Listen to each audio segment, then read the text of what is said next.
Chapter 1, My Death, My Choice. I always imagined I'd die dramatically. A tragic betrayal at the hands of a lover.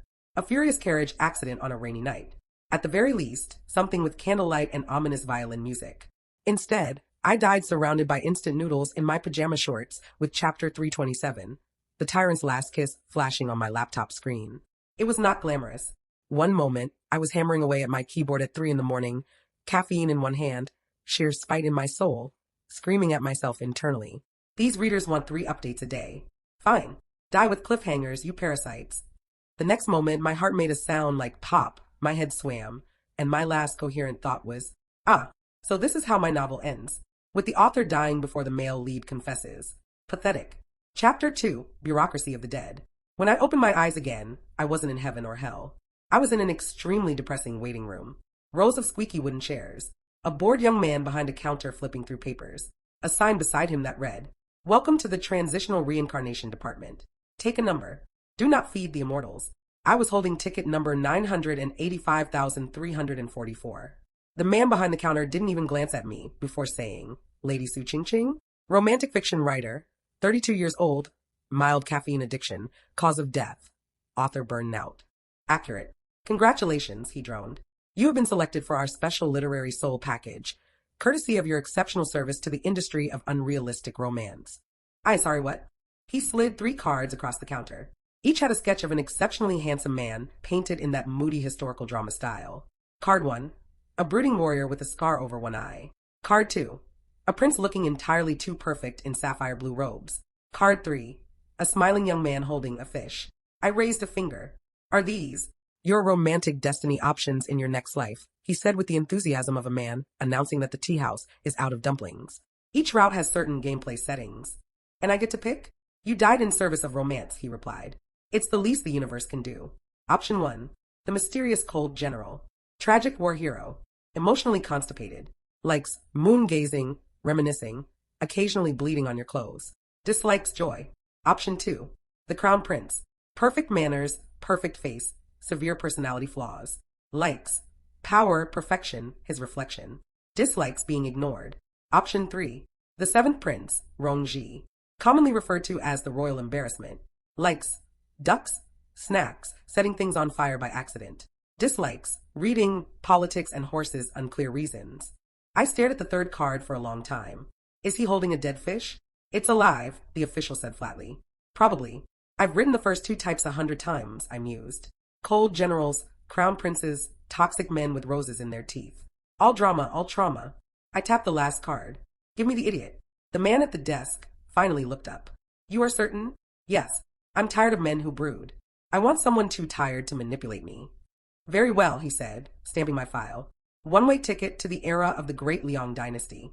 You will be Lady Su Qing, minor noblewoman, rumored curse, current age 18. Betrothed since birth to Prince Rongji." I took a deep breath, closed my eyes, and before I could even prepare for the dramatic reincarnation swirl, he shoved me. Yes, literally shoved, through a wooden door labeled, "Good luck. No refunds." Chapter 3, The Idiot in the Flesh. When I woke again, I was in a lavish bedroom draped in red silk. Judging by the decor, this was either a wedding night, or the kind of brothel that overcharges for tea. Before I could sit up, the door slammed open. A tall man in bright yellow robes stumbled in, dragging a duck. "Qingqing, you're awake. Look, I found Mr. Quackers. He followed me home. Can we keep him?" I blinked. Slowly. "Are you Prince Rongji?" He grinned. "Yes, that's me. Well, most days. Sometimes people call me 'Hey you' or 'Stop doing that.'" I opened my mouth, closed it, opened it again. He beamed, crouched beside my bed, and said with utter sincerity, "I heard you were cursed, but don't worry, I'm very lucky. Once, I found a potato shaped like a heart. That must be fate." Somewhere in my mind, a voice whispered, "Yes, Qingqing, you truly picked the idiot." Chapter 4, Rumors, Ducks, and Royal Mortification. My new life settled into a bizarre rhythm. Every morning, the palace maids whispered behind my back, "Poor Lady Su Qing, betrothed to the 7th prince. Imagine the shame. I heard he once tried to fish in the palace bath. Wasn't he the one who wrote poetry for a pig?" And every morning, Prince Rongji arrived with a gift for me. Day 1, a watermelon with my name carved into it. Day 2, a single shoe, found it in the garden. It's lucky. Day 3, the duck again. Always the duck.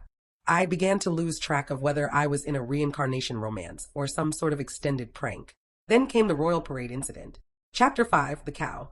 Tradition dictated that the imperial princes rode on horseback during the annual parade. My fiancé arrived on a cow. She's gentle on the soul, he informed me solemnly, and eco-friendly. By eco-friendly, he meant the cow pooped in front of a foreign ambassador. The crown prince scowled from atop his pristine white stallion. The nobles whispered like the wind. I covered my face. Somewhere deep inside, the part of me that loved chaos whispered, "This is going to be fun."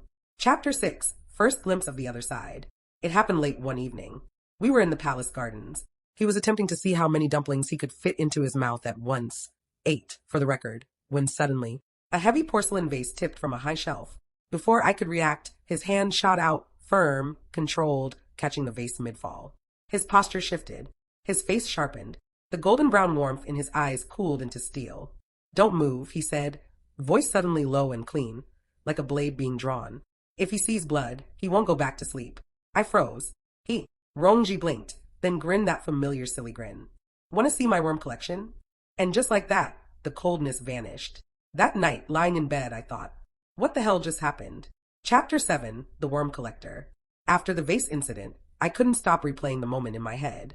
1 second, Rongji was my lovable idiot fiancé who mistook tofu for a baby spirit. The next, he was someone else entirely. A man with a voice like a command and eyes sharp enough to slice through silk. Unfortunately, asking him about it was impossible. "Rongji," I began over breakfast, last night in the garden. "Oh, you have to see this." He held up a small jar.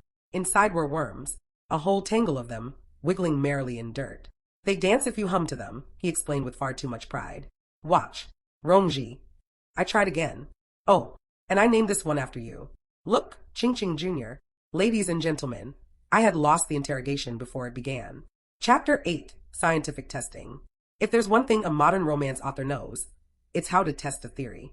I decided to conduct some highly professional, very controlled experiments on my prince. Test number 1, sudden loud noises. Result, he screamed, ran in a circle, and tripped over a tea table. No personality switch. Test number 2, references to politics.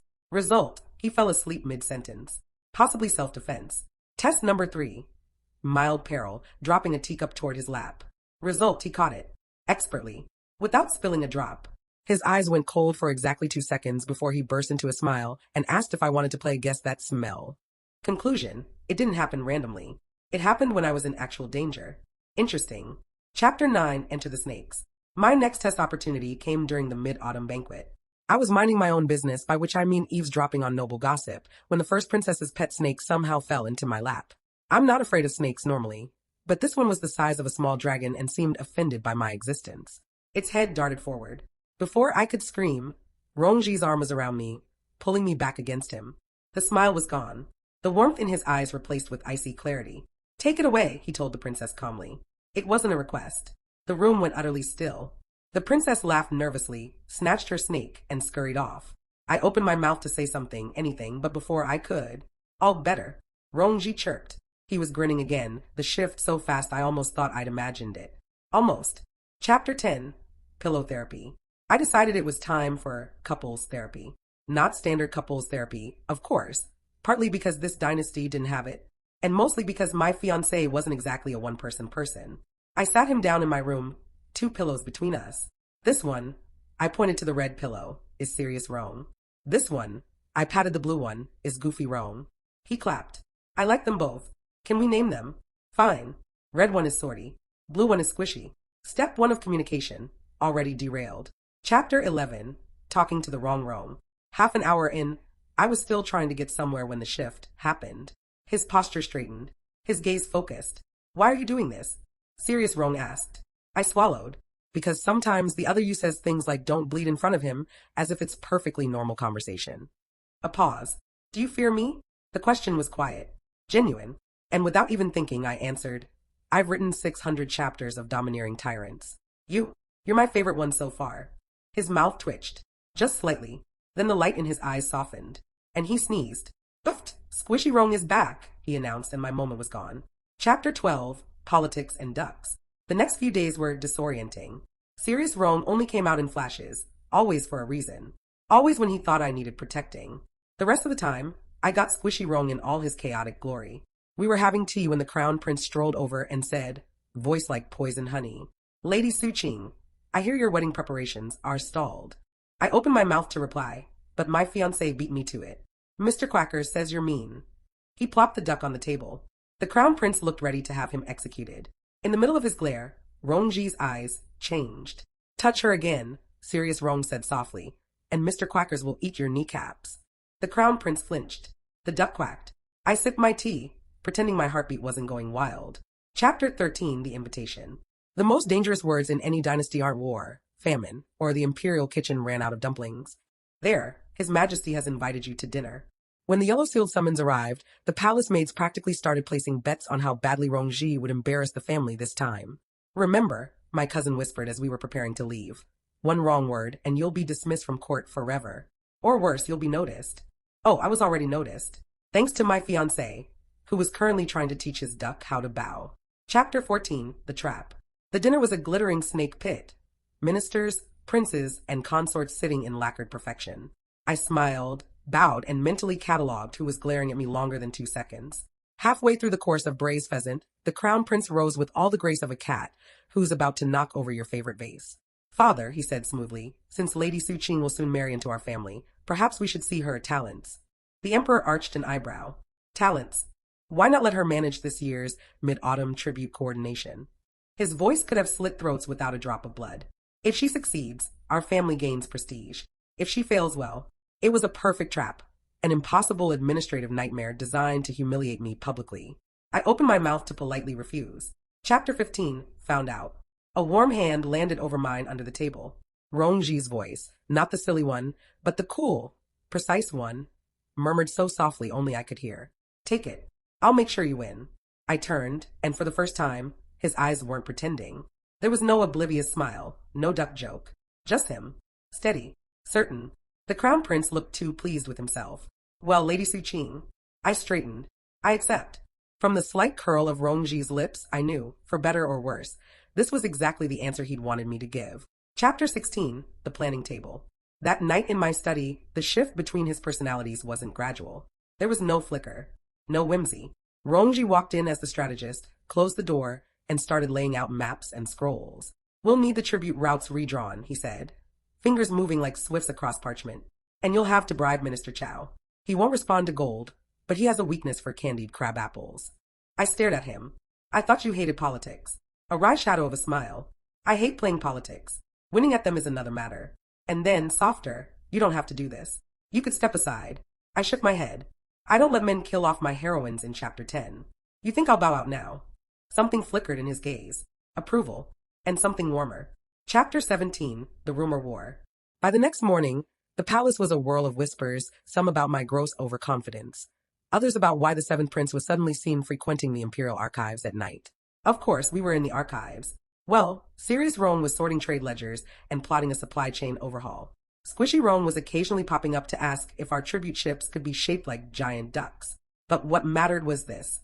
The tide was shifting before the crown prince even realized it. Chapter 18, The Declaration. 3 nights before the tribute shipments were due, our enemies made their move. A lost shipment of silk intended to ruin the tribute presentation and leave me to take the blame. We found the evidence in a deserted storehouse. I swore out loud when I saw the damage. Rongji stepped forward, his voice like cold iron. They touched what's yours. So they touched me. They will regret it. For some reason, that made me forget how to breathe. We stood there, both sides of him strangely united for once. The silly man who carved my name into watermelons, and the strategist whose mind cut sharper than any blade. And I realized, he wasn't just protecting me. He was choosing me. Chapter 19, The Day of the Ceremony. The Great Hall of Tribute was a glittering cage. Rows upon rows of ministers, clan elders, and foreign envoys filled the space, their robes like a painted ocean. At the far end, the emperor sat elevated on the dragon throne, his lined face unreadable. Somewhere to my right, the crown prince wore a smile so polite it could stab a man in the back without dirtying his sleeve. I stood at the center with my ledger, my carefully prepared reports, and the acute awareness that one missing shipment of silk could sink me like a rock in deep water. Chapter 20, The First Move. Minister Chow stepped forward with a bow, so slow it dripped sarcasm. Your Majesty, he said, it appears that the southern silks entrusted to Lady Suqing have mysteriously vanished. Without them, the tribute is incomplete. Gasps whispered through the hall. The crown prince's smile deepened by a fraction. This was the moment, the point where a polite young noblewoman might crumble or beg for leniency. Instead, I tapped my ledger shut and turned to the nearest attendant. Bring it in. Chapter 21 Ducks and Drama. The doors opened. In came 3 servants, and behind them, carts piled high with shimmering silk. Even the candlelight seemed to bend toward it. Mysteriously vanished. I repeated sweetly. You mean this silk? Minister Chow paled. Recovered, I continued, from a storehouse registered under an entirely different name. But curiously, one of your family's properties. Gasps rippled harder. Someone dropped a fan. Chapter 22 The Prince Steps In. That's when Rongji moved. One moment, he was beside me in his usual lazy posture. The next, he stepped forward, his voice ringing across the hall, and it was serious Rong, cold and precise. Sabotaging tribute to the emperor is not merely incompetence, he said. It is treason. His gaze pinned Minister Chow in place like a butterfly on silk. For the record, my fiancé personally oversaw the recovery. The way he said my fiancé, steady, deliberate, made the crown prince's smile crack, just barely. Oh, I saw it. And so did half the court. Chapter 23, both Rongs at once. But Rongji wasn't done. He turned, expression softening instantly as if a switch flipped. Squishy Rong beamed at the emperor. And I helped a little. I carried 2 rolls before I got tired. They're very heavy. Not as heavy as ducks, though. Have you ever lifted a duck, your majesty? The room didn't know whether to laugh or bow. The crown prince looked like he wanted to strangle someone, preferably my fiancé. I hid my smile behind my sleeve. This was exactly the kind of chaos I'd been counting on. Chapter 24 Aftermath. By the end of the ceremony, I walked out not as the cursed minor noblewoman, but as the lady who turned a palace trap into a public humiliation for the right people. And Rongji? He strolled beside me, hands behind his back, humming off-key, the picture of harmless idiocy. Only when we turned into an empty corridor did his humming stop. He glanced at me, eyes no longer unfocused. You did well, serious Rong said quietly. I told you I'd make sure you won. I raised an eyebrow. And the big public declaration? My fiancé. A pause. Then the faintest smirk. Just making sure they all know. Chapter 25 Unspoken. We kept walking, but there was this strange, tight warmth in my chest, the kind that came when you realized someone hadn't just backed you up. They'd staked their position, their reputation, their name on you in front of an empire. And if I wasn't careful, I was going to fall for both of him, chaos and steel alike. Chapter 26 Gossip, served hot. By sunrise the next day, the tribute ceremony had already mutated into 10 different scandal stories. Version 1. I had seduced Minister Chow into confessing. Version 2. Rongji had threatened him with a duck attack in the dead of night. Version 3. I was actually a reincarnated war goddess blessed by the silk spirits. Only one was half true, and it wasn't the goddess part. The palace maid swarmed me with pretend sympathy while fishing for details. Oh, Lady Sue, you must feel so secure now, being publicly protected by His Highness, one giggled. Yes, I said with the sweetest smile, especially knowing he can throw rolls of silk and insults with perfect accuracy.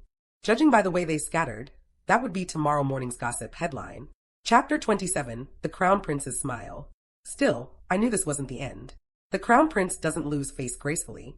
He saves his smile for when he's thinking of how best to get you later. I found him in the Imperial Gardens after court, and he found me.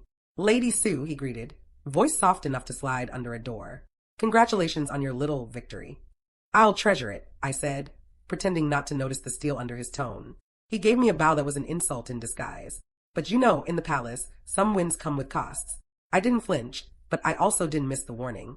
What I did miss was Rongji's arrival behind me. Chapter 28 The Interruption. Ah, brother. Squishy Rong burst in like sunlight through storm clouds, holding a plate. Want a pastry? I baked it. It only exploded a little. The Crown Prince's smile thinned. No, thank you. Good, Rongji said cheerfully. I made it for Qingqing. If anyone poise. He stopped, cleared his throat. If anyone steals it, Mr. Quackers will be upset. The switch was subtle, but I saw it, the brief hardening in his gaze, the quiet message under the nonsense. The Crown Prince left without another word. Chapter 29 Night in the West Garden. That night I couldn't sleep. Something in the Crown Prince's voice, the certainty of it, nagged at me. I wandered into the West Garden, where the moon lit the koi pond in silver. That's when I heard it. Soft footfalls, too measured to be an accident. Then a rush of movement. A shadow leapt from the hedges. I barely had time to gasp before an arm yanked me back. The attacker's blade caught moonlight, and then, faster than thought, Rongji was between us. Chapter 30 The Look in His Eyes. I had seen serious Rong before, but never like this. His stance was lethal. There was no hesitation, no playful mask. Just a cold, calculating edge, and a movement so quick it almost didn't belong to a man who'd once mistaken tofu for a rabbit. In 3 moves, the masked assailant was disarmed, down, and scrambling into the darkness. I stood frozen, heart hammering. Rongji didn't speak at first. He just stared into the spot where the attacker had vanished, his shoulders tense as bowstrings. Then, quietly, this is how it started before. The shadows, the well, the night they left me down there. Chapter 31, the story he doesn't tell. I didn't push. You don't yank open a locked door. Not if you care about what's behind it. But later, sitting together in the dark gazebo, he said, almost like he was talking to himself, sometimes it's easier to be the fool. Fools aren't threats. Fools get ignored. A pause. I like being ignored. I didn't tell him I'd never ignore him, not even if I wanted to. Instead, I nudged the pastry plate toward him. Eat before it explodes. That got me a small, real smile. Chapter 32, the festival invitation. The palace doesn't hold festivals out of kindness. It holds them to distract, dazzle, and, if you're unlucky, destroy.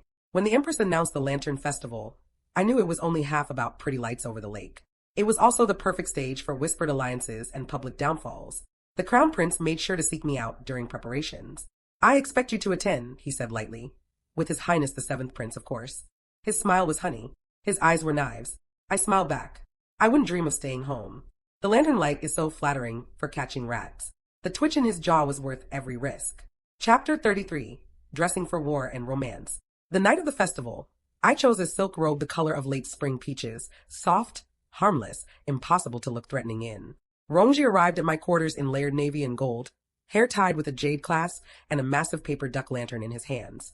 For you, he beamed. It lights up. It did. Badly. It sputtered like a dying candle, and possibly smelled faintly of burnt sugar. But I carried it anyway, because in the space between the festival noise and lantern light, his eyes, for just a breath, told me he was glad I was there. Chapter 34, The Trap in the Crowd. The festival was stunning. The lake glittered with floating light, silk banners danced in the breeze. Musicians played like their fingers were on fire. Somewhere between the poetry contest and the kite release, I felt the shift, a thickening in the air. The crowd pressed closer. A hand brushed my sleeve, lingering too long. When I glanced back, a stranger was already melting away into the lantern glow. Rongji noticed. Serious Rome slipped forward in an instant, taking my wrist. Stay close. Smile. Show nothing. We moved together as if dancing, letting the music cover the way his eyes scanned the crowd like a hawk over prey. Chapter 35, Lantern Confessions. We stopped near the lake, away from the densest knots of people. Lantern light flickered against his face, softening the sharpness just enough for me to see both sides of him at once. He let out a quiet breath. They'll try something tonight. The crowd's perfect cover. They didn't need a name. We both knew. I squeezed his hand before I could think better of it. Then we'll ruin their plan before dessert. His eyes caught mine, steady, unreadable, but with that glimmer I'd begun to recognize. Not the idiot's gleam, not the strategist's steel. Something warmer. For me alone. He spoke softly, almost drowned by the music. I hope you know. Qingqing. Anyone who comes for you comes through me. Chapter 36, the first move of the night. It came during the lantern release. As the crowd turned to watch the emperor light the great sky lantern, a servant stumbled near me, nearly spilling hot oil. It was too practiced. Too close. Rongji moved so fast the man never touched me, one hand shoving the oil away, the other pressing a small folded paper into my palm without breaking rhythm. Read later, he murmured, slipping seamlessly into Squishy Rong's wide grin. We should make a wish. I wish for more ducks. No one looking would suspect anything, except maybe that my fiancé was deeply, irreparably ridiculous. Chapter 37, The Hidden Message. Hours later, back in my quarters, I unfolded the paper. The handwriting was neat, letters slanted with control. Storage hall by Eastern Docks. Before dawn. Bring no one. No signature. But it didn't need one. If the Crown Prince thought the Lantern Festival was the perfect cover, we were about to prove we could play under lantern light too. And for the first time, I realized this wasn't just his fight anymore. It was ours. Chapter 38, The Walk into Fog. The city was half asleep when I slipped from my quarters. Lanterns guttered low along the streets, and the air was thick with the smell of river mist and old tides. Rongji was already waiting at the end of the lane, hood drawn low. No duck lantern this time. No smile. Just a nod, and we walked together without speaking. The eastern docks loomed ahead, their wooden pilings disappearing into black water. The tide lapped quietly, as if trying to hush the world. Chapter 39, The Inside Man. We approached the abandoned storage hall, a crooked building leaning toward the water like it had secrets to whisper. Sirius Rome checked the door, eyes flicking over the hinges, the lock, the shadows around it. Two inside, he murmured. Light footsteps, one heavier. Armed. I tilted my head. How do you? Weight shifts on old planks, he said, already picking the lock with a hairpin. Also smell of oiled steel. The door creaked open. We slid in like ghosts. Chapter 40, Contraband and Clues. Inside, the hall was stacked with crates, tarps, and, in one dark corner, long bolts of imperial silk marked with my family insignia. They're shifting the stolen tribute goods here before shipping them out, I whispered. Rongji's mouth tightened. Which means the crown prince isn't just targeting you. This is trade, sabotage, treason with profit attached. A noise echoed near the back, low voices murmuring. Squishy Rong's tone slipped in without warning. Ooh, maybe they have snacks. Before I could glare at him, the voices stopped. Footsteps approached. Chapter 41, The Switch in Combat. The first man rounded the corner, sword drawn. The second was right behind him. I didn't even have time to reach for the broom I'd spotted leaning against a wall before Rongji moved, and the real one was in control now. Steel flashed. A swift, precise movement disarmed the first, sent the second to his knees, gasping for air. He finished it with a slam of the crate lid that echoed in the empty hall. And then, as quickly as the fight had begun, he turned to me with an utterly sunny grin. Tada. No snacks, but no bleeding either. Chapter 42, The Closer Step. I exhaled hard, the rush of adrenaline making my knees wobble. He noticed. Before I could step back, he closed the space between us, one hand braced against the wall by my head, the other lightly at my elbow. His voice was low. All strategists again. They were just watchers. The real shipment moves tonight. I swallowed. Then we move with it. His eyes searched mine in the gloom. You understand, if you follow me into this, you'll be tied to whatever happens next. There's no stepping back. I almost laughed. I think I passed that point when you brought a duck to the royal parade. A huff of quiet amusement. Then the barest nod. Stay close to me tonight. No hesitating. Chapter 43, Leaving the Hall. We slipped back into the fog. The unconscious thugs trussed up behind us, the proof of the contraband hidden in my satchel. As we reached the edge of the docks, he paused, looking back toward the hall, expression unreadable in the thin light. What? I asked. His gaze slid back to me, and for a heartbeat, both versions of him, the innocent and the dangerous, seemed to stand in the same pair of eyes. They'll come harder next time, he said. But they'll learn you're not prey. It wasn't the words that made my pulse jump. It was the way he said you. Chapter 44, Waiting for the Tide. We didn't go back to the palace after the docks. Instead, we waited in a derelict tea house overlooking the river mouth, the place where, according to Rongji, the stolen shipment would transfer to a larger vessel and disappear down the coast. The river was a black serpent in the moonlight, scales of reflected lantern light drifting across its back. Even the air felt tense, like it was holding its breath. Beside me, Rongji sat very still, hood drawn, movements economical. Sirius Rome was here, but there was that restless, twitching energy under it, like the idiot personality was pacing in the background. Stay behind me when we move, he said. And if something happens. I throw the nearest heavy object and run toward you, I finished. That almost got a smile. Chapter 45, The Shipment Appears. Just past midnight, a long narrow boat slid into view from upriver, oars barely disturbing the water. Two figures at the bow. Crates stacked in the middle. My pulse picked up. That's them, he murmured. We moved like shadows, staying to the narrow reed-lined paths until we reached the loading platform. The smugglers were already unloading into waiting carriages. 5 men on land, 2 on the boat, Rongji observed. The drivers armed. And us with? I whispered. He held up 2 hairpins and a coil of rope. Improvised innovation. I resisted the urge to sigh. Chapter 46, Controlled Chaos. The plan, such as it was, began smoothly enough. Rongji sent me to loop around the side and cut a key rope holding the barge steady, forcing the smugglers to pause. I just saw halfway through the thick hemp when one of them spotted me. Hey, you. I yanked the rope free and ran. Shouts exploded behind me. Before they could converge, Rongji was there. He didn't just switch personalities, he split the moment between them.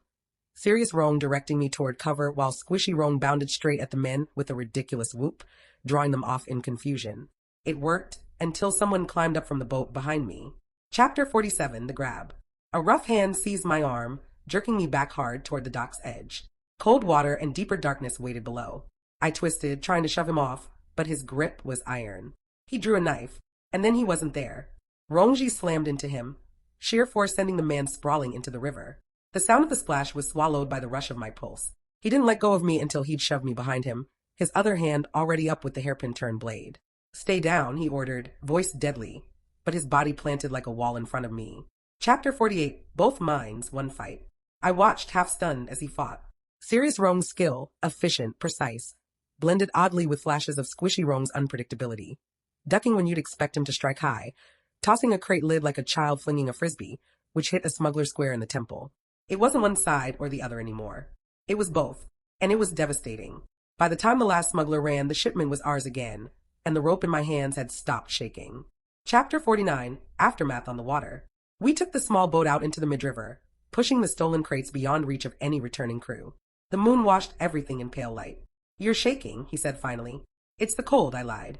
He stepped closer, bracing one hand on the rail beside me, his shadow falling over mine. "No, it's what almost happened." I turned my head, and there they were again, both at once, the gleam and the steel, warm and sharp, chaos and control. "I told you to stay close," he said softly. "I was close," I countered. "You just got closer." For a moment, neither of us moved. The river carried us onward, silent but for the water against the hull. All right, time to take us back to the palace with the recovered shipment and roll straight into the political fallout. We'll keep the tension tight. Qingqing's public win will spark suspicion, the crown prince will try to turn the tables, and Rongji will make it crystal clear, in front of dangerous eyes, where his loyalty lies. Chapter 50, Return to the Dragon's Nest. By the time we docked at the palace harbor, the sky was bleeding into gray morning. The stolen crates of silk sat behind us, solid proof of the night's work. Servants and guards swarmed the pier. At the front of them, palace officials with expressions carefully balanced between shock and suspicion. Lady Qingqing, one of them ventured. "You recovered all this?" I smiled. "With His Highness's help, yes." A murmur ran through the small crowd. Not admiration, calculation. They were already rewriting the story in their heads. How did she know where to look? Who told her? Was this luck or a move? In the Great Liang Court, victory was just a prettier name for an opening to attack. Chapter 51, The Too Smooth Welcome. We weren't kept waiting. The Emperor summoned us immediately to the outer audience hall, which meant the Crown Prince would be there. When we entered, he rose from his seat with a slow, perfect bow. "Sister-in-law-to-be, brother, you've been busy." The words were polite. The undercurrent was not. I met his gaze evenly. "Surely you're pleased to see tribute goods recovered." "That depends," the Crown Prince replied, "on whether the story ends there, or if we must ask how the seventh prince and his betrothed were in the right place at the right time." Chapter 52, The Snare. It was neatly done, a question wrapped like a gift, so harmless on the outside, but meant to spill suspicion if opened. The air in the hall shifted, courtiers leaning in to see the next move. Before I could speak, Rongji stepped forward. Squishy Rong's grin was in place, but his words were all steel. "Oh, that's easy. I followed her," he said. "Everywhere." He let the words hang, tilting his head innocently, the way he might when describing feeding ducks. The court laughed, a ripple hiding discomfort. But he didn't stop. After all, his eyes sharpened just enough for the Crown Prince to notice. When something belongs to me, I keep it close. There was no mistaking the claim in his voice, and no way to question it without admitting the trap had failed. Chapter 53, The Emperor's Judgment. The Emperor studied us both for a long moment. "Recovering the silk has spared this year's tribute from disgrace," he said finally. "The seventh prince and Lady Qingqing will be rewarded." He waved a hand. The court murmured in approval, some sincere, some wary. Officially, we'd won. Unofficially, we had just moved higher on someone's list. Chapter 54, The Corridor Warning. On the way out, I felt the heat of the Crown Prince's presence before he spoke. "You think clever tricks and midnight adventures will keep you safe," he murmured near my ear as we passed in the corridor. "But the court has a long memory. So do I." I didn't slow. "Good. Remember who beat you twice." If looks could cut, the one he gave me would have drawn blood. Rongji stayed silent until the Crown Prince was gone. Then, without smiling, he said, "He won't try to shame you anymore. Next time, he'll try to break you in private." His eyes, for once, didn't hold a trace of play. Chapter 55, A Promise Marked. That night, I found a small pouch left on my writing table. Inside, a hair clasp shaped like a river lotus, delicate but sturdy, the kind that could double as a weapon. No note, no signature, just a quiet promise, gifted in steel and silk. I put it in my hair before bed. Let them all remember, I wasn't walking into this war alone. Part 10, The Hunt and the Hunted. Chapter 56, The Invitation You Can't Refuse. In the Great Liang Court, an invitation from the Emperor was as voluntary as falling when pushed. This one was for the annual royal hunt, a grand show where princes impress the court by shooting prey and not each other in theory. Hunts were political theater. Alliances formed in the forest, enemies disappeared behind thickets. More than one tragic accident had been recorded over the years, promptly forgotten by the time everyone returned for venison stew. Naturally, the crown prince was in charge of hunt etiquette this year. Naturally, Rongji and I were expected to attend. Chapter 57, Into the Wilder Grounds. The caravan left at dawn. Rows of lacquered hunting carriages rolled beyond the palace gates into open country. Thick forests, rolling fields, and hills still damp with dew. Rongji sat beside me, looking as if he were off to a picnic instead of a potentially murderous social event. He leaned closer, whispering, "Do you think they'll let me hunt ducks? Or is that a different festival?" "I think they'll let you hunt anything that can't testify in court," I muttered. But beneath his playfulness, I caught it. The way his gaze flicked to tree leans, the tight set to his shoulders. Serious Roan was awake, just hiding. Chapter 58, The Crown Prince's Greeting. We arrived at the hunting grounds, a wide clearing with silk-draped pavilions for nobles and their retinues. The Crown Prince approached on horseback, regal in emerald and gold. "Brother," he said smoothly, sister-in-law-to-be, "I trust you came ready to show the court your coordination." It was bait, of course, trying to lure one of us into overpromising. Rongji grinned like he'd been handed a free goose. "Absolutely. Qingqing aims," I cheer. "And sometimes I throw apples." The nobles around us laughed politely. The Crown Prince's jaw tightened. Chapter 59, Into the Trees. When the horn sounded, hunting parties fanned into the forest. Rongji and I rode together, a small escort trailing behind. The further we went, the quieter it became. Birds scattering overhead, the undergrowth whispering. I caught movement in the corner of my eye. Too quick, too deliberate to be game. I turned to warn him, but Rongji was already shifting in the saddle, posture sharpening. "They're shadowing us," he murmured, "just for me. 2 on foot, 1 ahead." Chapter 60, The Arrow That Wasn't. An hour in, we came to a narrow glade. It was perfect terrain for an ambush, and right on cue, the hiss of an arrow split the quiet. It wasn't aimed to kill. It was aimed at my mount. The horse screamed, rearing. My grip slipped, and then a strong arm hooked around my waist, yanking me clean off the saddle and onto his. The arrow thudded into a tree seconds later. "Mine," Rongji said, loud enough for the ambusher to hear, his voice chillingly calm. His other hand never left the reins. Chapter 61, The Pursuit. We gave chase. Or rather, he did.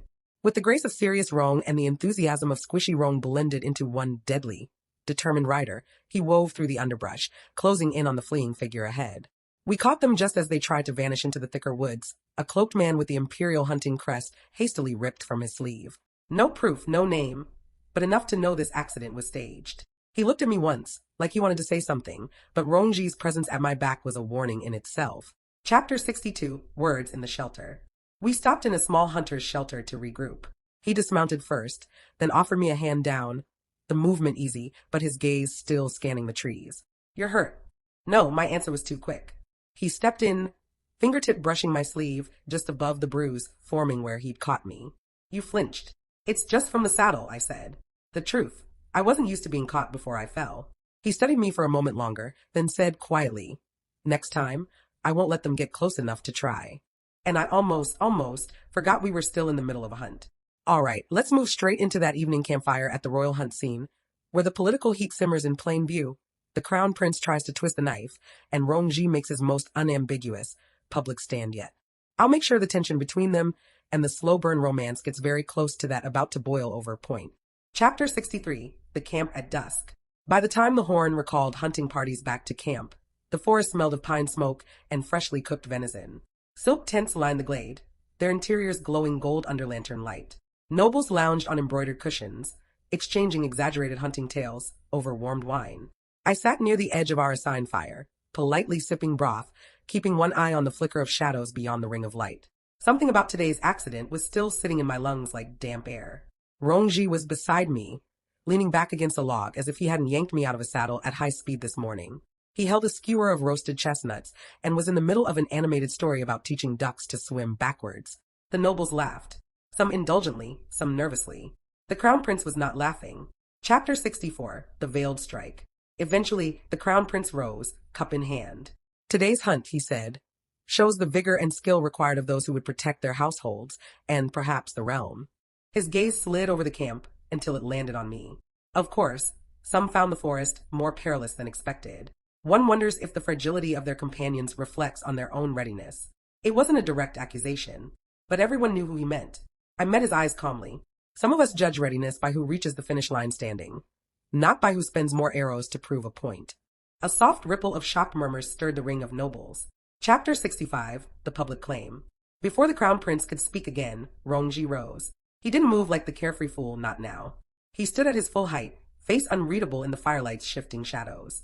When my fiancé faced danger today, he said, voice carrying easily across the camp, I acted, without hesitation. And I'll do so again. This is not a matter for debate, at this fire or anywhere else. There was no grin, no joke to soften it. Just the claim, laid like a sharp blade on the table. The crown prince held his smile a moment longer, then raised his cup in mock salute. The tension bled into the crackle of the fire, but the message was branded into the air. She's mine to shield, and I will. Chapter 66, Under the Stars. Later, after the formal dinners and stories, I drifted away from the central fires toward the quieter edges of camp. The night was clear, stars scattered like powdered ice across black velvet sky. Rongji found me there, stepped soundless on the grass. You didn't have to call me fragile in front of an audience, I said, half teasing. You're not fragile. He stopped a pace away. But they needed reminding that you're not unguarded.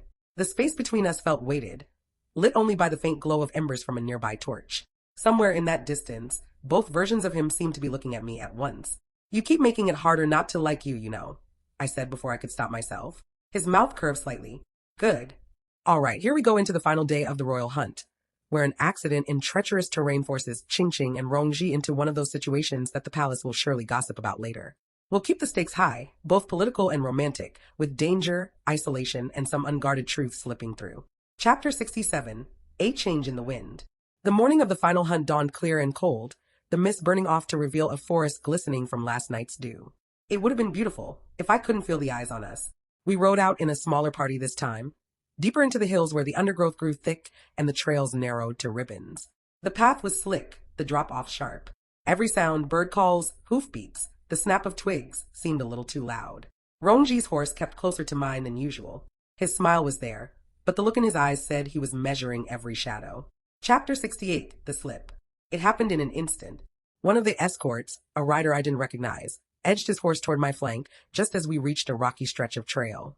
My mount skittered sideways, hooves sliding.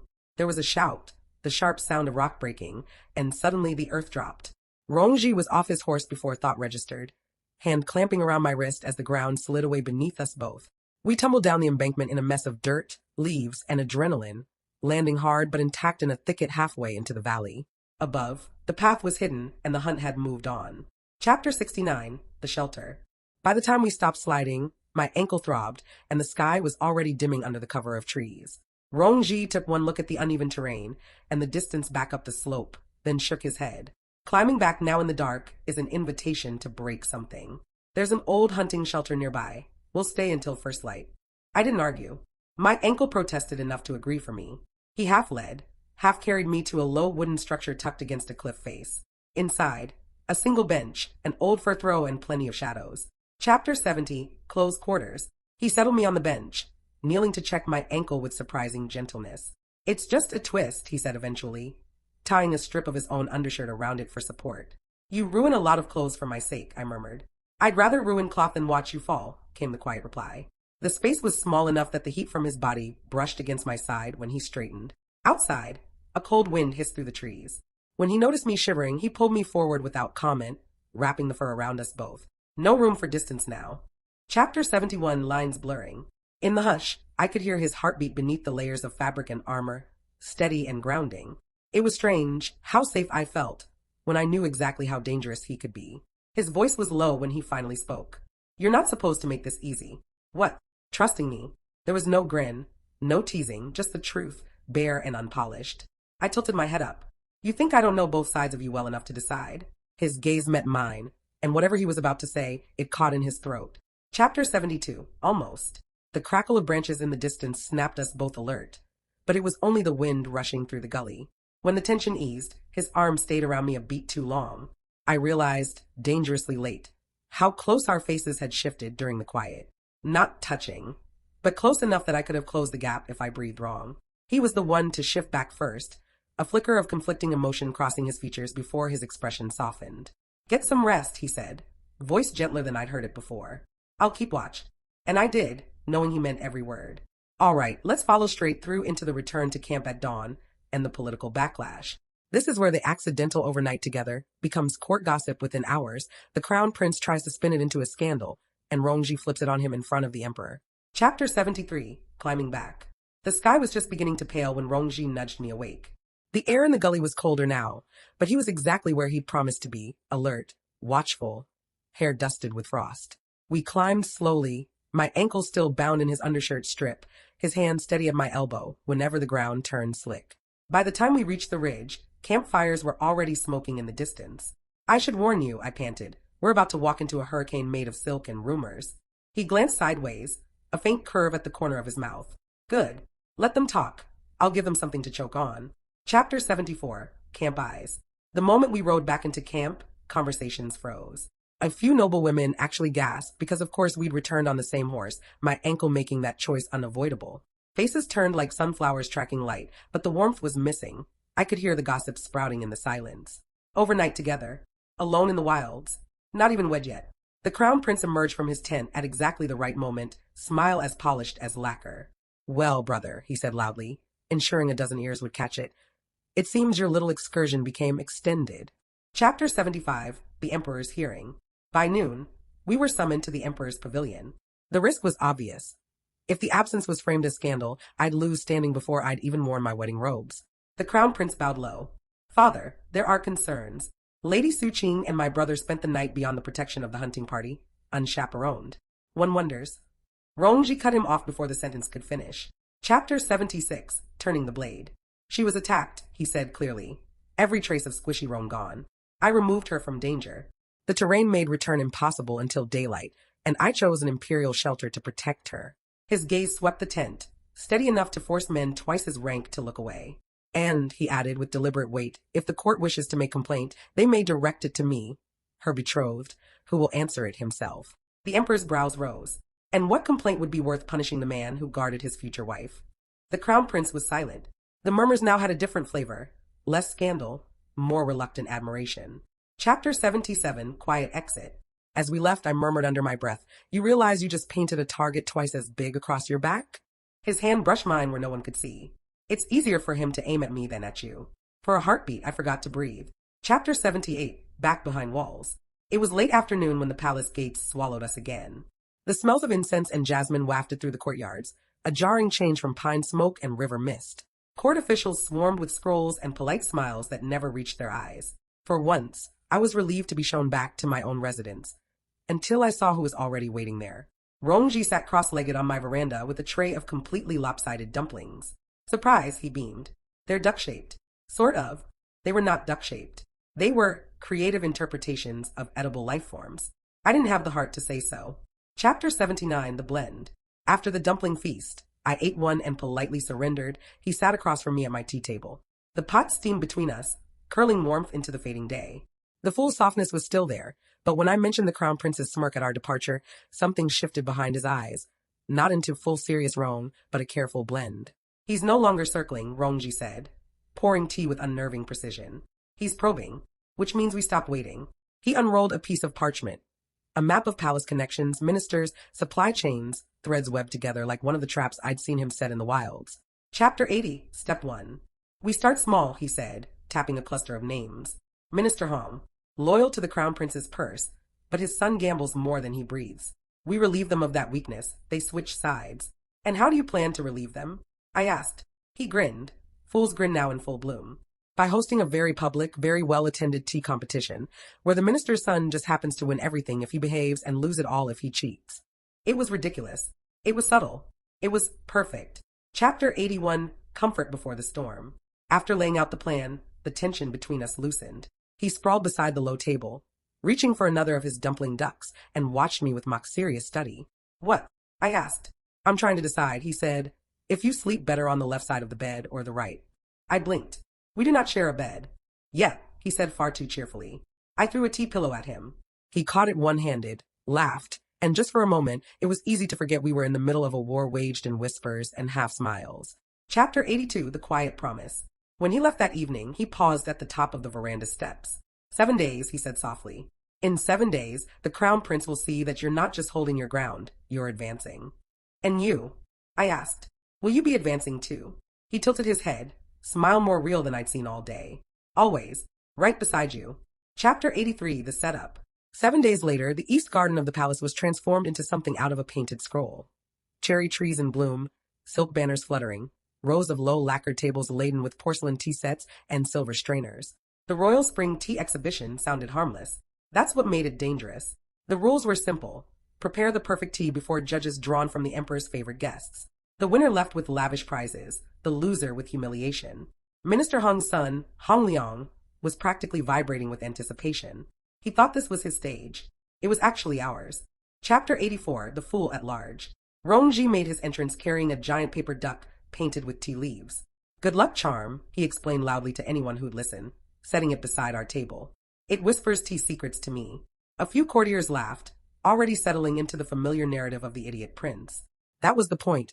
Eyes on the joke, not on the way his hands moved with quiet scrutiny over the competition's table, noting every ingredient and kettle placement. Do you really hear it whisper? I murmured without looking up. Yes, he said solemnly. It told me Minister Hong's son is going to cry before dessert. Chapter 85, Brewing Trouble. The competition began. Water boiled, leaves steeped, steam curled in fragrant ribbons. We remained leisurely. The point wasn't to win spectacularly, it was to let Hong Liang slip. And slip he did, accidentally pouring from a second pouch of fragrant powder hidden at his side, a blend that would make the tea unnaturally sweet. Perfect moment for Rongji's switch. One blink, and serious Rong was leaning toward the judge's table, voice mild, but carrying. Oh, is that an unofficial ingredient pouch? Fascinating. Perhaps someone should share it with the judge before the brew is served. Heads turned, too late for Hong Liang to hide it without looking guilty. Exactly as planned. Chapter 86, The Spill. Hong Liang panicked and tried to cover the move with a flourish, which sent his nearly finished tea spilling across the table, soaking the sleeve of the most humorless judge. The garden went silent, then filled with uneasy murmurs. I sipped the tea Rongji had brewed, simple, flawless, no extra sweetness needed, and set my cup down with a quiet smile. The judges declared our table the clear winner. The minister's son left pale and furious, the taste of his own clumsiness lingering long after the wash water was poured. Chapter 87, Cooling Down. After the ceremony, Rongji and I walked the shaded colonnade back toward my quarters. You didn't even gloat, I said. I was busy, he replied, patting the duck charm as if it deserved half the credit. Besides, we're just getting started. Then, switching gears so smoothly, it was almost ridiculous, he looked at me with that fool's grin. We should celebrate. I can make a cake. With tea leaves in it. I groaned. That's not how cake works. Not yet, he said, as if inventing culinary disasters was a noble quest. And somehow, after weeks of tension, the simple absurdity was exactly what I needed. Chapter 88, The Lull Before. For 2 days after the tea competition, the palace felt quieter. Too quiet. Minister Hong's sudden, gracious withdrawal from certain committees was sign enough that our little trap had worked. And because it worked, the crown prince would not sit still long. Rongji had been sent to inspect the southern stables, a petty errand under the guise of imperial duty. I knew better. It was a way to pull him from the capital for a day or two, which left me alone. And every instinct I had from my old life, as an author who knew plot turns, screamed that alone was exactly where they liked their prey. Chapter 89, The Invitation. It began with an invitation from Consort Yao, one of the senior imperial consorts, famed for her sweet voice and poisonous smile. The consort, her maid simpered, wishes to share tea and embroidery with Lady Sue in the autumn courtyard. The autumn courtyard was deep inside the women's quarters, neutral ground on paper, but in reality a spider's web where the empresses and the crown prince's allies spun trouble at leisure. I smiled as sweetly as I could manage. Tell the consort I'll come. If they wanted me to walk into their parlor, I'd at least know whose floor I was stepping on. Chapter 90, The Trap in the Courtyard. The autumn courtyard was a riot of chrysanthemums. Beautiful, but the scent was so heavy it almost masked the faint, acrid edge underneath. Not perfume, not food, something chemical. I didn't sit immediately when Consort Yao gestured to the silk cushion across from her. You honor me, Lady Sue, she said. And how loyal of you to make so many enemies for His Highness Seven. A subtle jab, softened by the delicate porcelain cup the maid placed before me. I didn't touch it. Instead, I smiled. Enemies? You mean the kind that send me beautifully scented tea. Her eyes narrowed just enough to confirm my suspicion. The tea was the point. Chapter 91, Alone. When I refused to drink, the nicety shattered. 2 of the courtyard serving women stepped closer, too close, their posture wrong for simple attendance. I rose slowly, fingers brushing the hair clasp in my bun, the lotus-shaped one Rongji had given me, its pin sturdy enough to use like a dagger. Is this the part where I faint? I asked lightly.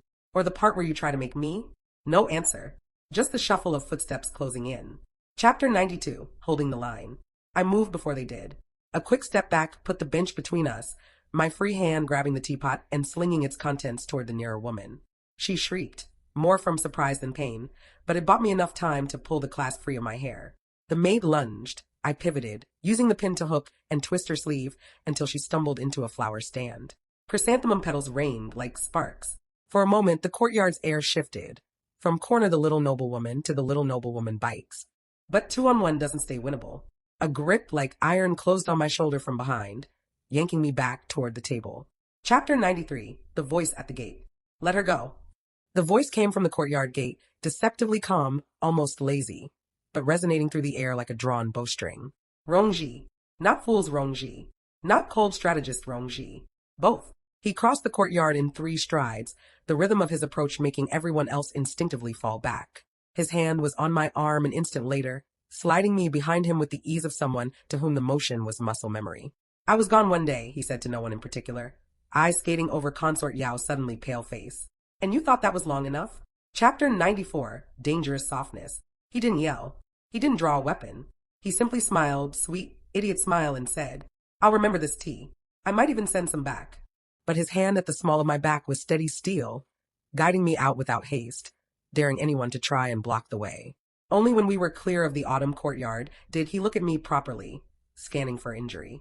You didn't drink? No. A nod. Then, quietly, good girl. I hated that heat in my chest. And I hated how much I didn't hate it. Got it. We'll start steering this arc toward its final act, tying together the tension with the crown prince, the growth in Qingqing and Rongji's relationship, and the setup for their last, bold strike. This next part will cover their counterstrike planning right after the autumn courtyard incident, slip in their banter and soft beats, and then launch the momentum toward the climax where they'll take everything to the Emperor's stage. Chapter 95, Shutting the Doors. The moment we stepped back into my quarters, Rongji closed the doors himself. No attendants, no maids, just him, pacing with the controlled energy of a man holding 2 tempers at once. I was gone for 1 day, he repeated, quieter this time. 1. It's not your fault, I said. It is, he countered immediately, because I've let them see only one side of me for too long. That stopped me. You mean 2? Yes. He looked me dead in the eye. It's time they realize the fool is a choice. Chapter 96, Drawing the Net. We sat at the low table, maps spread between us, markers denoting every ally and rival we had left in court. The crown prince won't stop unless we remove his teeth, I said. Teeth. Rongji tilted his head. Better to remove his tail, the part that drags filth into the palace. He tapped 2 names on the map. Consort Yao and Minister Shi. His eyes and voice inside, 2 halves of the court. We expose them first, force him to defend. I leaned forward. And then, he said, we walk him into an arena he thinks he controls and make him choke on it. Chapter 97, The Mock Arena. His plan was as absurd as it was brilliant, a stage charity performance before the emperor, one of those theatrical days of music, poetry, and public pledges of generosity from the nobles. It sounded harmless. The trap? Several donors were in the crown prince's pocket, their pledges inflated with stolen funds. If we controlled the ledgers and the witnesses, those pledges would unravel right in the open. That's the strike, he explained. He has to choose. Abandon his loyalists in public, or drag his own reputation into the mud protecting them. And if it goes wrong? I asked. He smiled, full smile, but sharper than knives. Then we improvise. Chapter 98, Comfort Before the Storm. Later, as we reviewed speech drafts for the event, he plopped himself sideways on the bench beside me, head landing in my lap. What are you doing? I demanded. Thinking, he said, and recharging. I'm solar-powered, but only if your hand is here. He took my hand and plunked it on his hair. You are not a cat. I could be, he said lazily. A very handsome, strategic cat. For a minute, it was just quiet. His weight was oddly grounding, the tension in my chest loosening even as I traced absent-minded circles against the silk of his sleeve. That look in your eye, he murmured without looking up. You've already decided you're going through with this no matter the risk. Yes, I said simply. His laugh was quiet and proud. Good. Chapter 99, The Curtain Starts to Rise. The summons from the emperor came sooner than expected. The charity day was set for the end of the week. The crown prince believed it was his showcase, which meant he'd come dressed for a coronation and ready for triumph. And we'd come ready to end the game. When Rongji caught my gaze across the table that night, both versions of him were looking at me at once. In front of the whole empire, he said softly, they'll see the truth. All right, here we go. Straight into the grand finale, the charity day in the Great Hall where everything we've been building toward The traps, the politics, the unmasking, and the romance comes to a head. We'll make it tense, witty, and satisfying, giving both Qingqing and Rongji moments to shine and tying their arc off on a victorious high note. Chapter 100, The Grand Hall. The Great Hall was a spectacle. Towering jade pillars, silks unfurling from the rafters, and rows of nobles dressed to impress and outspend each other. The emperor sat high on the dragon dais, gaze calm but sharp, the way a cat watches both its prey and its kittens. Today was the Spring Benevolence Festival, a day for the court to pledge silver and grain to charity. Harmless in theory. In practice, the perfect battlefield. The crown prince, dazzling in gold, stood poised near the emperor's side like sunlight personified. On cue, he began calling forward each patron to declare their generous pledges. From my spot beside Rongji, I watched and waited. Chapter 101, The First Nag. Minister Shi stepped forward to boast of his 20,000 taels donation, money we knew had never touched his coffers. Rongji's hand ghosted over mine under the table, the signal. I rose and bowed prettily. How admirable, I said brightly. That Minister Shi has pledged exactly the same sum as recorded in the Imperial Grain Relief Fund, 2 months past. Confused murmurs rippled. The emperor's head tipped slightly, motioning a scribe to confirm. When the ledgers arrived, the duplication was undeniable. The crown prince's polite smile faltered. Chapter 102, The Net Tightens. One by one, more donors stepped forward, and one by one, Rongji and I caught them in quiet, undeniable contradictions, falsified weights of grain, forged merchant seals, outright missing shipments. It wasn't an open accusation against the crown prince yet, but the hall could smell blood in the water. By the 5th exposure, whispers coiled like smoke through the crowd. The emperor's expression had cooled considerably. Chapter 103, The Unmasking. Finally, the crown prince himself stepped forward for his magnanimous pledge, a sum so large it could have fed the capital for months. And how will you deliver this sum, brother? Rongji asked cheerfully. The fool's grin was painted perfectly on his mouth, but his eyes, they were blade sharp. With the reserves of my household treasury, of course, the crown prince said. Rongji tilted his head. Ah, the same treasury whose ledgers, sadly, show a shortage as of last week. Gasps. The court wasn't ready for him to drop the mask, but he had. Before anyone could speak, Rongji's voice deepened. You've stolen from the emperor's own relief funds to line your pockets. Chapter 104, Checkmate. The hall erupted. Some nobles tried to comment. Others latched onto the scent of a sinking ship. The crown prince's denial stumbled on his tongue when the ledgers, authenticated by the imperial archives, were presented. Every mark was official, every seal legitimate, thanks to a few careful late-night visits we'd made to those archives. The emperor's verdict was swift. Minister Shi and consort Yao under investigation. The crown prince stripped of fiscal authority, pending review, which was beautiful court language for, you've just been declawed in front of everyone. Chapter 105, The Claim in Plain Sight. As the courtiers bowed and the crown prince's fury simmered in cold silence, Rongji turned to me. In front of the emperor, in front of the world, he took my hand, not the polite fingertips touching, courtly way, but fully, firmly, and said clearly, my victories are hers as her battles are mine. It wasn't a request or a plea. It was fact. The emperor chuckled once, low and approving. It seems the 7th prince has finally found a match for his personality. Laughter rippled through the room, genuine this time. Chapter 106, After the War. Later, away from the eyes and ears of court, we walked the covered veranda as the first hints of spring rain tapped the roof tiles. You know, I said, you could have let me have one dramatic victory line. You'll have dozens, he replied, grinning. Then, quieter, but this one, I wanted them to hear from me. I glanced at him, at the man who could be a weapon or a fool, sometimes in the same breath, and decided, very simply, that I liked him exactly as he was. Fine, I said. But next time I get to bring the duck. His laugh carried over the rain. Epilogue. Weeks later, with the crown prince nursing his political wounds far from court, the palace finally exhaled. Rongji showed up at my door one sunny afternoon holding a lopsided cake with shaky icing that read, I may be dumb, but I know I love you. In front of the startled maids, in the middle of the courtyard, I said yes. Somewhere, Mr. Quackers quacked approvingly. And just like that, the empire groaned and the goat wore a crown.